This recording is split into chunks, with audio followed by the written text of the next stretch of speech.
Hai semuanya, ketemu lagi bareng Mihu di sini.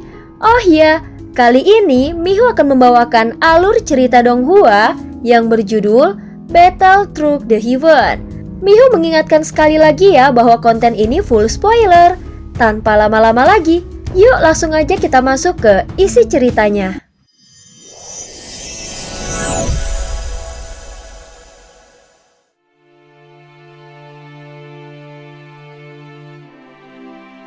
Melanjutkan dari kisah sebelumnya. Sebelumnya sosok yang bersembunyi langsung berteriak dan melesat menuju Xiaoyan. Jinxi dan dua orang lainnya bahkan tidak sempat mundur dan langsung terkena dampak dari benturan dahsyat yang terjadi. Tubuh mereka tidak terkendali dan terdorong mundur hingga ratusan meter. Namun Xiaoyan tetap berdiri tanpa bergerak sedikit pun. Tinju kanannya sudah menghantam ke depan ruang kosong yang sebelumnya hampa tiba-tiba bergetar. Kemudian muncul sesosok bayangan yang menyambut tinjunya. Kau juga berada di level ketiga, Xiaoyan berkata dengan suara yang dingin. Tetapi aku telah membangkitkan 6 inti kekuatan. Dari auramu, kau baru saja menembus langkah ketiga. Perbedaan kekuatan ini cukup untuk menghancurkanmu. Lawan yang dihadapi Xiaoyan adalah seorang pria berpakaian mewah dengan mahkota emas bertahtakan batu giok di kepalanya. Pria itu menengus dingin, jari-jarinya berkilat, sebuah cincin di tangannya tiba-tiba melepaskan gelombang energi yang dahsyat. Naga guntur. Seketika suara ledakan yang menggema seperti guntur menggetarkan kehampaan. Xiaoyan merasakan tubuhnya terdorong mundur akibat gelombang kejut yang luar biasa. Namun dia tidak terluka dan hanya mundur beberapa langkah. Kekuatan fisik yang luar biasa. Tidak heran kau begitu sombong. Baiklah, aku tidak akan membuang waktu berbicara denganmu lagi. Pria itu mengerutkan kening, dia mengibaskan lengan bajunya, berdiri di udara dengan tatapan arogan lalu menatap Xiaoyan seolah-olah sedang menghakiminya. Tatapan Xiaoyan dipenuhi dengan niat membunuh. Kakinya menghentak ke depan lalu melangkah maju tanpa ragu-ragu. Dalam sekejap beberapa bayangan tinju muncul di udara kemudian menghantam pria itu secara bertubi-tubi. Jangkauan serangannya begitu luas, membuat lawannya semakin waspada. Ekspresi pria itu menjadi gelap, dia tidak menyangka Xiaoyan tidak hanya tidak takut kepadanya, tetapi juga berani menantangnya secara langsung. Kau sungguh lancang, seorang kultivator rendahan sepertimu berani menantang seorang dewa sejati, teriak pria itu dengan marah. Namun Xiaoyan tidak menjawab, dia hanya menatap tajam dan kilatan petir berkedip di matanya. Xiaoyan melancarkan serangannya tanpa basa-basi. Dalam sekejap tubuh pria itu membeku di tempatnya. Saat dia sadar kembali, bayangan tinju Xiaoyan sudah menghantamnya dari segala arah. Tubuh pria itu terpukul mundur. Jubah mewahnya robek berantakan memperlihatkan lapisan baju besi emas di baliknya. Meskipun demikian, darah segar tetap menyembur dari mulutnya. Dengan cepat dia mengeluarkan perisai giok membentuk lapisan pertahanan di sekelilingnya. Tetapi Xiaoyan terus melangkah maju dan menghantamkan lebih banyak bayangan tinju. Tekanan besar kembali menghantam. Perisai giok pria itu mulai retak dan akhirnya hancur berkeping-keping. Namun pria itu ternyata masih memiliki perlindungan lain. Dia kembali mengeluarkan perisai giok baru untuk menutupi tubuhnya. Saat dia mencoba bereaksi, tiba-tiba sebuah suara bergema di udara. Dan dalam sekejap sebuah tinju sebesar gunung menghantam perisai gioknya. Sehingga perisai itu langsung pecah berkeping-keping. Tubuh pria itu terpental ke belakang. Tetapi sebelum bisa melarikan diri, sepasang tangan kuat mencengkram tubuhnya dengan erat. Apa ini? Wajah pria itu pucat, matanya penuh ketakutan saat menatap Xiaoyan. Api 3 warna mulai berkobar di sekitar tubuh Xiaoyan. Dan niat membunuhnya semakin intens. Hanya dengan sedikit niat dia bisa membakar pria itu hingga menjadi abu. Mengetahui dirinya dalam bahaya, pria itu buru-buru berkata, "Tunggu, jangan bunuh aku. Aku berasal dari dunia 9 surga, namaku Hua Yitian. Kita tidak memiliki dendam besar, mungkin kita bisa bekerja sama setelah ini." Mata Xiaoyan menyipit saat mendengar nama itu. Dunia 9 surga Hua Yitian. Nama itu mengingatkannya pada Hua Ken yang dikenalnya sebagai dewa dunia 9 surga. Xiaoyan masih belum tahu apakah Hua Yitian adalah musuh atau sekutu. Tetapi jika pria ini memang berhubungan dengan Hua Ken, maka membunuhnya sekarang bukanlah pilihan terbaik. Setelah berpikir sejenak, Xiaoyan melepaskan cengkeramannya dan membiarkan Hua Yitian jatuh ke batu meteor. Pria itu terkapar dengan wajah pucat. Jubahnya yang awalnya mewah kini compang-camping. Itu sangat kontras dengan penampilannya yang anggun sebelumnya. Tatapan sombongnya pun menghilang digantikan dengan rasa takut dan hormat. Aku mengakui kekalahan. Hua Yitian buru-buru berbicara dengan wajah yang serius. Dia menangkupkan kedua tangannya. Bagaimana kau bisa menyembunyikan auramu dengan cara seperti itu? Xiaoyan mengerutkan kening dan bertanya dengan ekspresi ingin tahu. Menyadari kekuatannya tidak sebanding, Hua Yitian dengan cepat mengeluarkan batu giok khusus dan menyerahkannya kepada Xiaoyan. Mata Xiaoyan langsung menyipit saat melihat benda itu.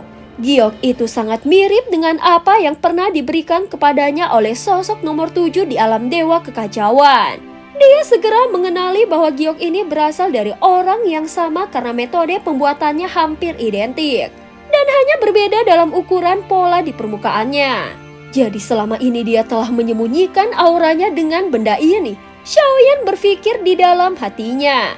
Hua Yitian jelas memiliki rahasia besar dan Xiaoyan kini memiliki kendali atas dirinya. Hua Yitian tampak terkejut saat memperhatikan reaksi Xiaoyan. Dari mana kau mendapatkannya? Xiaoyan langsung bertanya dengan rasa ingin tahu. Meskipun dia sudah melakukan banyak transaksi dan percakapan sebelumnya, dia belum pernah benar-benar memahami asal-usul batu giok ini.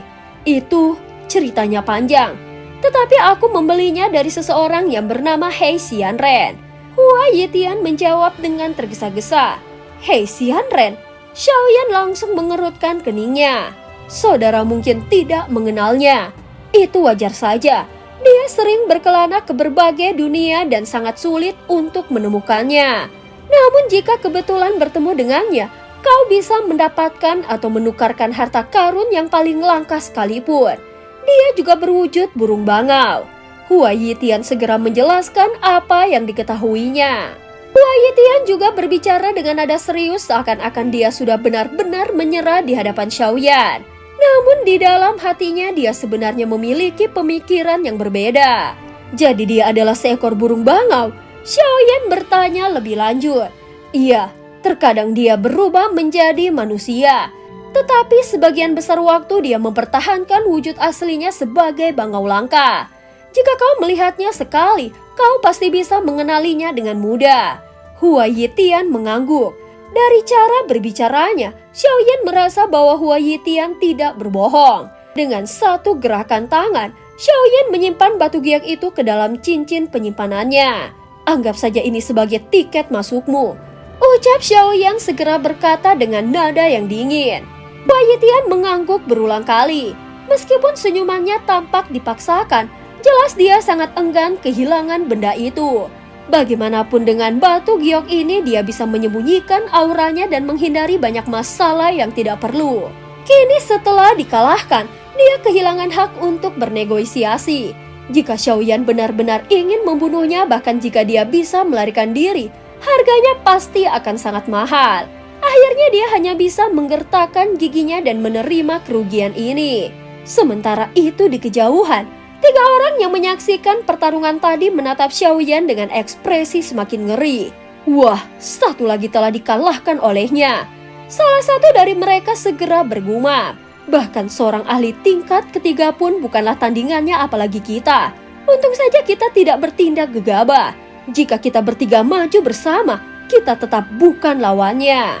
Ucap Wuyan dengan nafas berat dan akhirnya mengakui kehebatan Xiaoyan. Saat ini Jinxi hanya bisa mengatupkan kedua tangannya. Waktu berlalu. Setelah bentrokan dan mengetahui fakta tentang Hua Yitian, Xiaoyan tidak langsung menghancurkan segel melainkan memilih untuk menunggu dan mengamati terlebih dahulu. Dia ingin melihat siapa saja yang telah tiba di tempat ini. Yang membuatnya merasa aneh adalah jumlah keabadian para dewa yang muncul di sini hanya 4. 3 orang memiliki kekuatan langkah kedua keabadian para dewa. Sementara yang terakhir berada pada langkah ketiga keabadian para dewa. Dari 3 orang pertama, hanya Jinsi yang berasal dari dunia surga dan 2 sosok lainnya juga bukan berasal dari dunia sensi. Ditambahkan dengan keabadian para dewa dari dunia 9 surga, maka tanpa terkecuali keempat kultivator kuat ini bukan berasal dari dunia sensi. Jika ada satu saja yang berasal dari sensi, Xiaoyan tidak akan mempertanyakan hal ini. Namun kenyataannya tidak ada satupun dari mereka yang berasal dari sensi. Apakah di dunia sensi tidak ada kultivator kuat dari keabadian para dewa?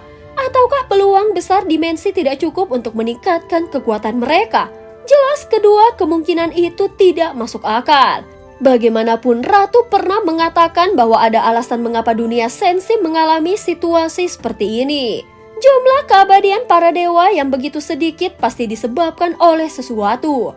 Untuk saat ini Xiaoyan hanya bisa diam dan mengamati kejanggalan ini tanpa mengetahui jawaban yang pasti. Saat tiba di depan segel, Xiaoyan kembali mengeluarkan tahanan roh dari lengan bajunya meskipun tahanan roh tampak sangat enggan untuk keluar. Lihatlah baik-baik, jangan mempermalukan dirimu sendiri.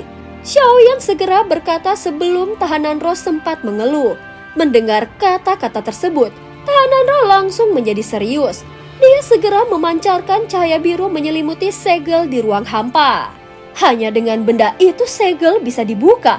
Para kultivator di sekitar termasuk 3 kultivator langkah kedua keabadian para dewa dan langkah ketiga keabadian para dewa memperhatikannya dengan penuh minat.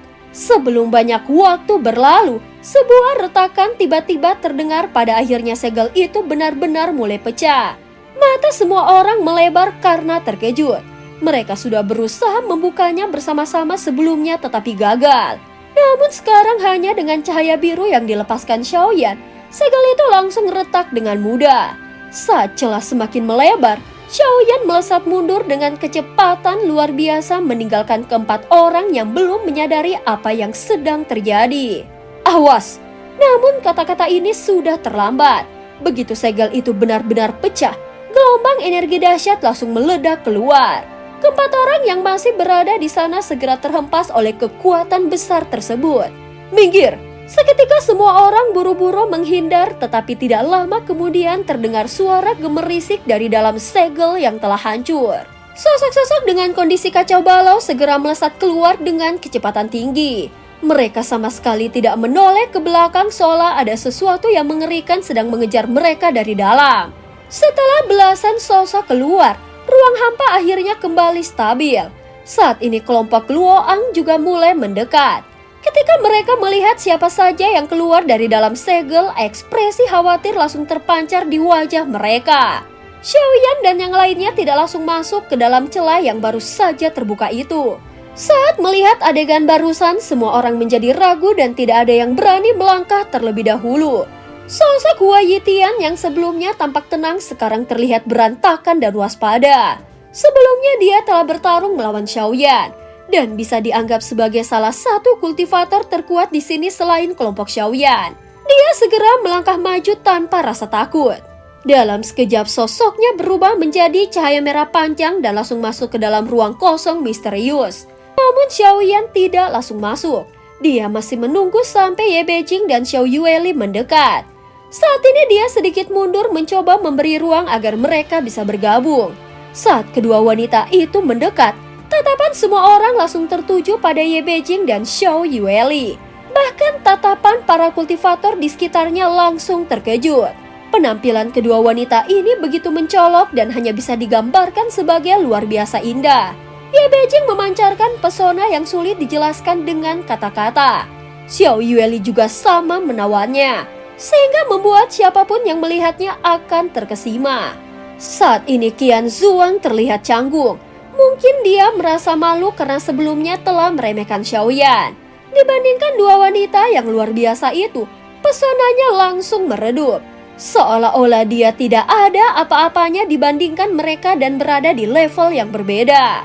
Sampai saat ini belum ada yang tahu apa yang sebenarnya ada di dalam ruang kosong misterius. Saat berikutnya kelompok Xiaoyan mulai bergerak masuk ke dalam ruang kosong misterius. Awalnya kelompok Jinsi sudah tidak terlalu peduli. Tetapi setelah melihat Xiaoyan masuk, mereka akhirnya menggertakkan gigi dan mengikutinya. Meskipun ada bahaya, namun mereka sudah membayar harga mahal untuk bisa masuk ke tempat ini. Jika mereka mundur sekarang, itu hanya akan menjadi kerugian yang sia-sia. Selain itu, dari belasan orang yang sebelumnya melarikan diri, tidak satupun dari mereka yang berada pada ranah keabadian para dewa. Mereka semua hanya berada pada ranah keabadian kaisar. Kalau tidak ada keabadian para dewa yang keluar, itu berarti tempat ini hanya bisa dimasuki oleh mereka yang memiliki kekuatan keabadian para dewa atau setidaknya keabadian kaisar yang sangat kuat. Di antara kelompok Luoang, beberapa orang mulai menunjukkan keraguan. Beberapa orang memilih untuk masuk, sementara yang lain memutuskan untuk mundur. Mereka sadar bahwa mengejar kekuatan itu penting, tetapi kehilangan nyawa jauh lebih mengerikan. Saat mereka memasuki ruang kosong misterius, mereka melewati lapisan kabut putih yang seperti awan. Namun saat kabut perlahan menghilang, di tempat ini tidak ada daratan. Hanya ada kehampaan yang luas dan kacau, namun sangat berbeda dengan lautan kekosongan. Ruang di sini terasa lebih padat dan lebih lemah. Ini berarti jika keabadian para dewa bertarung di sini, ada kemungkinan besar kehampaan ini akan runtuh dan memicu badai kekosongan yang mengerikan. Saat ini Xiaoyan melihat ke sekeliling. Bintang-bintang tampaknya berkedip di kejauhan. Seolah-olah ada galaksi tak berujung yang bersembunyi di dalam ruang ini. Apakah ini masih bagian dari dunia sensi? Xiaoyan tidak dapat menahan diri untuk tidak bertanya. Dari dunia tanpa batas, alam Suanyin hingga dunia kuno, dewa abadi dan iblis, setiap dunia memiliki ruang hampa yang berbeda baik dalam bentuk maupun kekuatannya. Jika dugaanku benar, tempat ini adalah lapisan ruang dari dunia ini. Ye Beijing yang sejak tadi mengamati akhirnya berbicara. Tangannya dengan santai mengusap dagunya yang halus. Lapisan ruang, Xiaoyan langsung mengerinyit. Kemudian tatapan semua orang langsung tertuju pada Ye Beijing. Dia tampak menikmati perhatian ini seperti seorang guru yang bersiap memberikan penjelasan. Baiklah, izinkan aku menjelaskan apa itu lapisan ruang. Bayangkan dunia ini seperti sungai yang mengalir lurus ke depan. Lapisan ruang adalah seperti arus yang mengalir lebih lambat di satu bagian sungai. Bagian ini masih ada di masa lalu tetapi juga seperti tidak benar-benar ada. Ye Beijing tersenyum puas setelah mengatakannya seolah menunggu orang-orang memujinya atas kecerdasannya. Wah, Nona Ye Beijing memang pintar. Seseorang segera mengangkat jempolnya. Segera Ye Beijing mengangkat dagunya dengan bangga. Tentu saja jika umur kalian semua digabungkan, tetap saja tidak bisa menyaingi pengetahuanku. Kau hanya sedikit lebih tua dari kami semua. Namun Xiaoyan tiba-tiba berkata dengan nada dingin. Ekspresi bangga di wajah Ye Beijing langsung menghilang saat mendengar ini. Kalau tidak bisa berbicara dengan baik, lebih baik diam saja.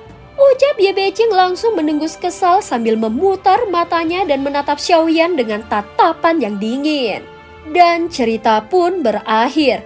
Terima kasih udah dengerin Mihu dari awal sampai akhir ya.